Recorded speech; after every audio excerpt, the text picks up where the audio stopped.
Salut les confinés. Alors Macron a consulté des maires, dont Éric Piolle, qui a eu la bonne idée de lui suggérer qu'il fallait distribuer les masques par le réseau de distribution des pastilles d'iode en cas d'accident nucléaire. Pourquoi pas tout simplement les réseaux de distribution de produits médicaux et paramédicaux existants et qui livrent les pharmacies et les parapharmacies à Éric Piolle. Ce serait pas plus mal non plus.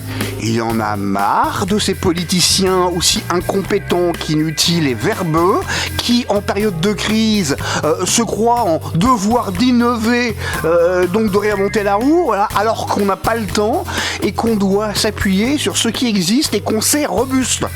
Les masques, les tests, tout ce que vous voulez, il y a des réseaux de distribution spécialisés pour le médical qui servent aussi bien les pharmacies que les hôpitaux, que les parapharmacies pour les masques, qu'on les utilise, nom d'une pipe, ils savent faire ça.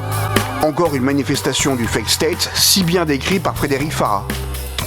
Mais attendez, j'ai mieux, vous allez voir là que, là on en tient un beau, c'est du lourd. Le président du conseil scientifique, derrière lequel se cachent Macron et le gouvernement, qui, dans une note confidentielle, révélée par Mediapart, dit la chose suivante.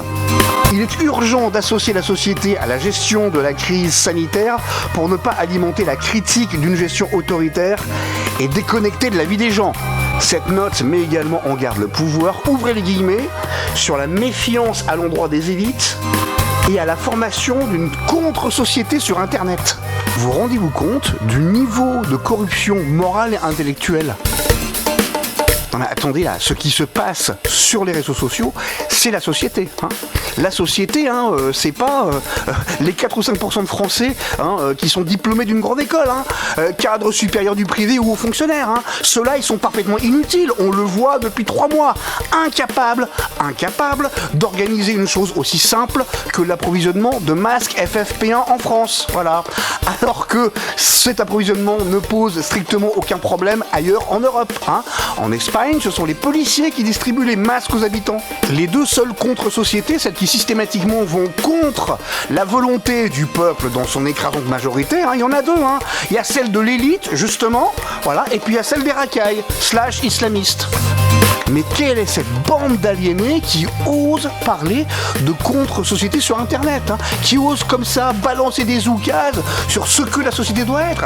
Mais Internet, c'est l'écrasante majorité des Français. Donc c'est vous qui êtes complètement déconnectés, c'est vous qui vous êtes mis à côté de la société. Eh bien, puisque l'élite a fait sécession, on va la rattraper, on va la ramener et on va la traduire en justice. Ah, mais cette élite, moi je pense que les Français vont bien s'arranger pour qu'elle fasse partie de la société, qu'elle en comprenne les vicissitudes, qu'elle en subisse les contraintes et les conséquences, notamment judiciaires.